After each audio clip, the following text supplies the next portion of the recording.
In a brutal grilling on GB News, Housing Minister Matthew Pennycook was left utterly humiliated as his party's policies completely unravelled. He brazenly claimed Labour's immigration plan is working, despite 3 boats crossing the Channel as he spoke, and nearly 1,000 illegal migrants arriving just this weekend. But the carnage didn't stop there. Cornered over Deputy PM Angela Rayner's 3 properties, while ordinary Brits struggle to get on the housing ladder, Pennycook stumbled through pathetic excuses. Then came his stunning silence when confronted with rooftop protesters occupying a British weapons factory.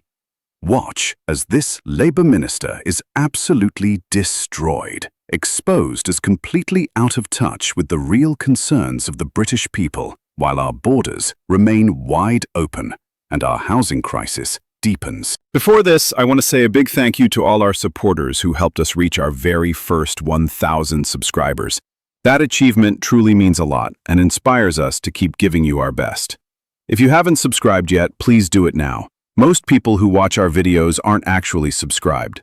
We know life gets busy, but subscribing is completely free and it really helps us grow.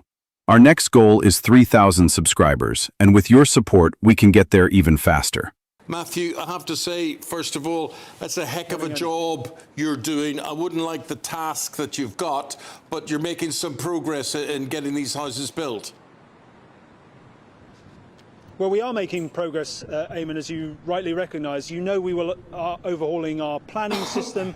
We're also making significant investment in land, in infrastructure and in social and affordable housing. We allocated 39 billion to social and affordable housing in the spending review. But one of the fastest ways to boost housing supply in the short term is to target support on those large developments across the country, and there are many of them, that have planning permission, but which for various reasons have stalled or are simply not building out as fast as they could be, and get that support in place so that we can unlock and accelerate those sites. And that's precisely what our New Homes Accelerator has been doing over the past 12 months.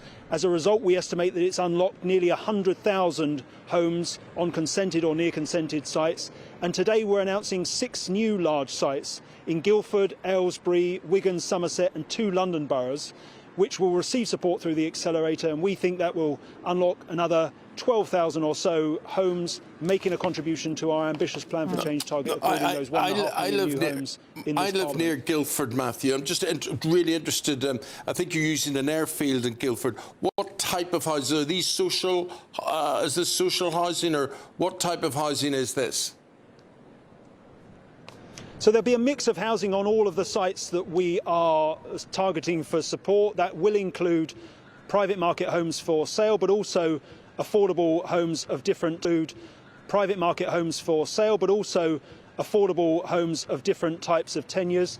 We expect to see a minimum of 25% affordable housing on sites across the programme, but it will depend on a case-by-case basis of what's been agreed in the planning permission on that site. But what we're doing through the accelerator, often through technical and specialist support, targeted planning, capability and capacity support, is getting these sites moving far, far quicker than they were. I was in a site, for example, in Cambridgeshire last week, Northstowe, where a collaboration agreement between our Housing and Regeneration Agency, Homes England, and 2 developers is seeing the second phase of that master plan built out at a faster speed, and people are moving in either through renting or through buying those homes that are being built at a faster pace. So as I say, we're unlocking these homes across the country, and it's making a contribution to that ambitious 1.5 million new homes target. Leave the ECHR as well. Is this a serious option that the Labour Party is now going to look at? Because clearly your plan for illegal migration is not working. We've had 900 Channel crossings over the weekend. Well, I'd say 2 things in response to that question. First, our plan is working. It is showing tangible signs of working. Well, there's 3 boats in the Channel as we speak. 35,000 individuals.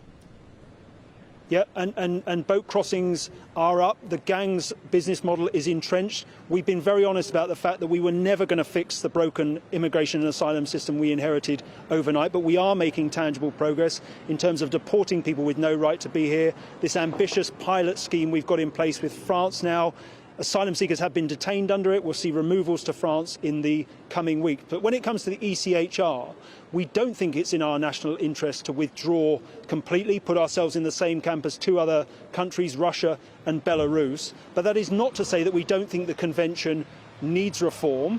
We're making the case for reform in Europe. The Justice Secretary was at the Council of Europe in June doing just that.